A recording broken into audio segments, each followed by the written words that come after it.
Ya, perkenalkan Bang, nama saya Darren Patras Mangunsong, NIM saya 2019 71093. Di sini saya akan mempresentasikan hasil penugasan saya tentang motor dan generator. Pertama-tama saya akan menjelaskan tentang generator, di mana generator pengertiannya, yaitu pengertian daripada generator sendiri. Di mana pengertian generator di sini adalah generator adalah alat yang dapat mengubah tenaga mekanik menjadi energi listrik. Di mana pengertian tenaga mekanik di sini adalah tenaga yang berasal dari seperti uap, air atau panas dan sebagainya. Lalu pada arus listrik, seperti arus listrik yang dihasilkan dapat berupa seperti listrik AC sebagai listrik bolak-balik dan DC sebagai arus listrik searah. Lalu selanjutnya pada generator ini seperti dijelaskan pada praktikum kemarin, dijelaskan juga bahwa generator ini berhubungan dengan hukum fisika, yaitu hukum Faraday, di mana hukum Faraday ini menjelaskan yaitu kesimpulan yang dapat bisa diambil jika pada suatu listrik pada sepotong kawat penghantar yang dialiri arus listrik yang berada dalam suatu medan magnet yang berubah-ubah, pada kawat tersebut akan menghasilkan GGL, yang mana selanjutnya disebut sebagai gaya gerak listrik. Lalu pada gaya gerak listrik ini yang akan memiliki satuan volt, di mana besaran tegangan pada generator itu terpengaruh oleh beberapa faktor seperti kecepatan putarannya, lalu jumlah kawat pada suatu kumparannya yang memotong fluksnya, lalu besarnya medan magnet yang dibangkitkan oleh flux magnet yang dibangkitkan oleh medan magnetnya. Lalu di sini adapun penjelasan daripada komponen-komponen dari generator tersebut, yaitu stator dan rotor. Di sini stator adalah dapat dijelaskan sebagai bagian daripada generator yang diam atau statis, di mana stator ini adalah terbuat dari bahan ferromagnetik atau besi yang berlapis-lapis, yang disusun secara berlapis-lapis, di mana yang akan menjadi tempat wadah flux magnetnya. Lalu pada stator ini juga memiliki sebuah lilitan tembaga yang dililitkan secara beralur, di mana disitulah yang akan menjadi tempat terjadinya gaya gerak listrik. Lalu selanjutnya yaitu rotor.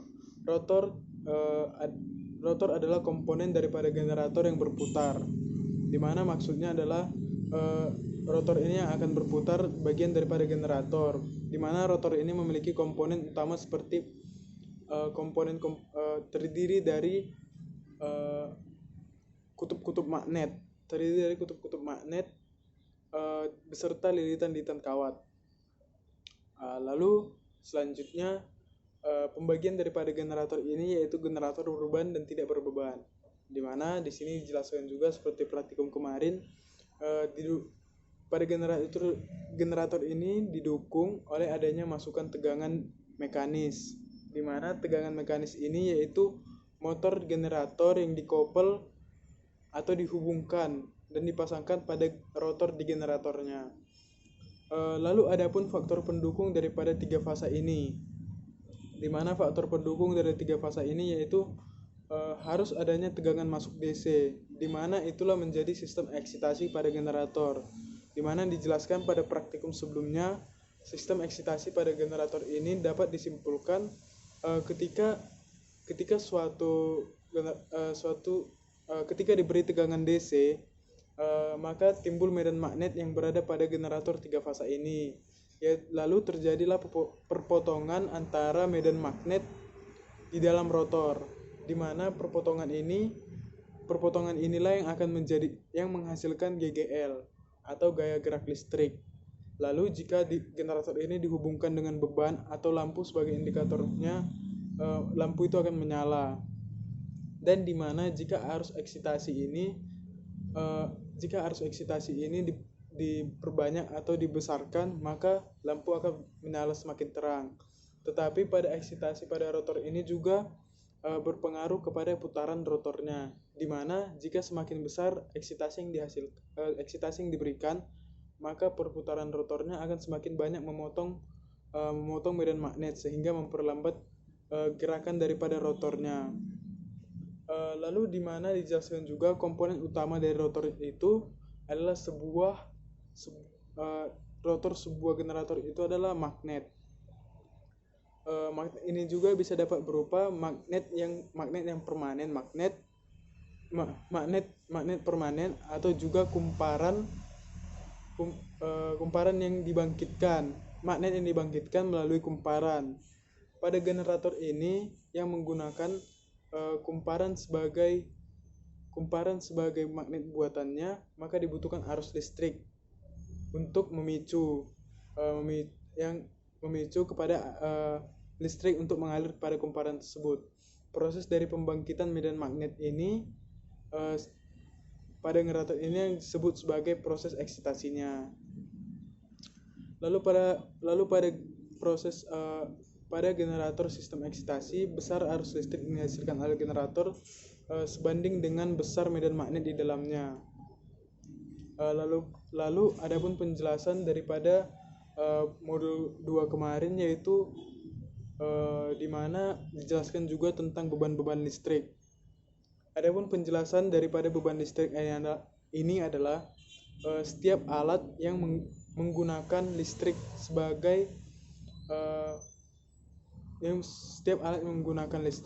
agar dapat beroperasi disebut dengan beban listrik atau alat listrik.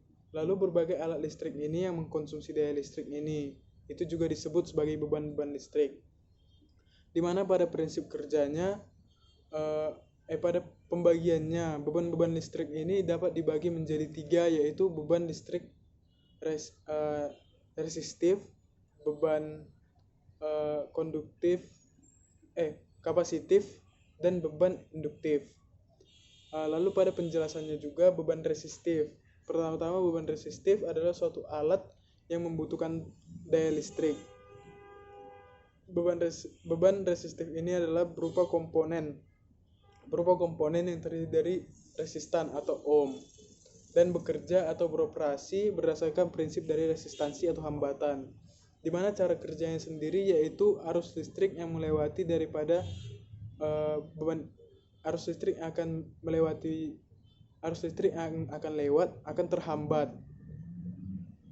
terhambat dan berulang-ulang sehingga akan menghasilkan panas, di mana disitulah cara kerja prinsip daripada beban resistif ini.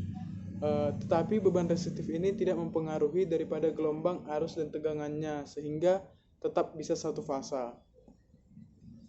Lalu selanjutnya saya akan menjelaskan tentang motor. Adapun motor pada modul ini yaitu motor satu fasa dengan beban, lalu motor induksi 3 fasa. Di mana saya akan menjelaskan pada motor satu fasa terlebih dahulu, yaitu motor satu fasa atau disebut juga dengan motor AC adalah sebuah motor listrik yang digerakkan oleh alternating current atau disebut sebagai arus bolak-balik. Di mana umumnya motor AC ini adalah terdiri dari 2 komponen seperti sama halnya dengan generator tadi, yaitu rotor dan stator. Di mana stator adalah bagian daripada motor yang diam, yang letaknya di luar. Stator di sini mempunyai koil yang dialiri oleh arus listrik AC, yaitu arus listrik bolak-balik. Lalu pada pembagian daripada motor ini dapat dibagi dengan motor asinkron. Dijelaskan bahwa motor asinkron atau motor induksi merupakan motor yang paling umum digunakan pada berbagai penggunaannya seperti peralatan-peralatan induksi, di mana motor asinkron ini mudah dalam penggunaannya dan pada biayanya juga mudah. Lalu pada prinsip kerjanya, motor ini bekerja berdasarkan induksi medan magnet stator ke rotornya sehingga di mana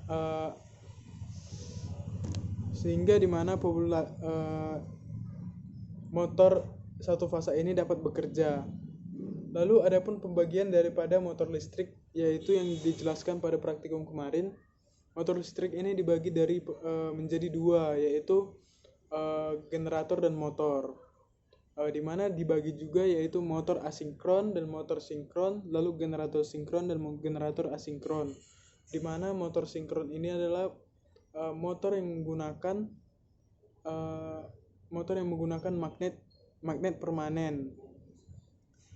Yaitu maksudnya magnet permanen adalah tidak memakai kumparan untuk penggunaannya, sehingga ketika dialiri arus listrik dia akan langsung berputar, langsung membangkitkan magnetnya sendiri, sehingga putaran dengan rotor dan statornya bisa sinkron tanpa ada slip atau gangguan. Jika pada motor asinkron, yaitu memerlukan kumparan atau memakai kumparan, sehingga ketika diberi arus eksitasi atau arus listrik, dia masih memiliki celah waktu untuk mengaktifkan dari kumparan tersebut agar dapat berputar, sehingga kebalikan daripada motor sinkron tersebut tidak memakai magnet permanen, di mana dia akan membutuhkan waktu untuk menginduksi sehingga menghasilkan medan magnet atau GGL-nya. Lalu pada modul itu juga dijelaskan, yaitu pembagian daripada motor asinkron juga dibagi, atau penamaannya sering dinamakan motor induksi, di mana dibagi menjadi dua, yaitu motor induksi satu fasa dan motor induksi tiga fasa. Di mana di sini juga motor induksi satu fasa atau motor AC induksi satu fasa ini dibagi juga menjadi bermacam-macam, seperti motor induksi satu fasa motor fasa belah. Lalu ada satu lagi yaitu motor induksi satu fasa motor kapasitor, di mana motor kapasitor inilah yang memiliki pembagian seperti tiga pembagian, yaitu motor kapasitor start, motor kapasitor running, motor kapasitor start running. Lalu pada penggunaannya pada praktikum ini digunakan yaitu motor induksi kapasitor start, karena pada motor ini adalah merupakan motor jelmaan dari motor fasa belah, yaitu lebih mudah penggunaannya, tetapi mempunyai kapasitor sebagai perbedaannya yang dihubungkan secara seri dengan belitan bantu, yaitu pada prinsip kerjanya, yaitu motor kapasitor start ini sama pada umumnya yaitu dengan motor induksi, di mana jika pada lilitan utamanya diberikan sumber arus, maka akan terjadi medan magnet putar yang sama besarnya dan tidak ada resultan gayanya. Lalu selanjutnya motor satu fasa dengan beban, yaitu dihubungkan dengan beban sebagai lampu sebagai bebannya. Lalu dijelaskan juga pada praktikum setelahnya, yaitu motor induksi tiga fasa, di mana motor induksi tiga fasa ini yaitu memiliki sumber tiga fase, di mana digunakan mempunyai kumparan tiga fase, di mana peletakannya itu secara terpisah berjarak 120 derajat. Lalu listrik yang dialiri oleh arus listrik tiga fase ini berbeda 120 fase di antara fasenya, sehingga keadaan ini akan menghasilkan resultan flux magnet yang berputar, sehingga hal kutubnya aktual yang berputar secara mekanik. Motor AC ini juga bekerja berdasarkan induksi elektromagnetik dari kumparan stator ke kumparan rotornya, di mana garis-garis gaya flux magnet ini memotong yang diinduksikan oleh kumparan statornya yang akan memotong kumparan rotornya, sehingga itu akan menyebabkan GGL atau gaya gerak listriknya. Di mana penjelasannya pada praktikum kemarin yaitu penghantar atau kumparan rotornya itu akan mengalami gaya Lorentz, di mana gaya Lorentz ini tersebut menimbulkan torsi yang cenderung menggerakkan rotor sesuai arah medan induksi statornya. Demikian daripada penugasan motor dan penjelasan daripada motor dan generator yang bisa saya sampaikan, Bang. Terima kasih. Mohon maaf jika banyak kesalahan atau ketidaklengkapan daripada informasi yang saya berikan. Terima kasih, Bang.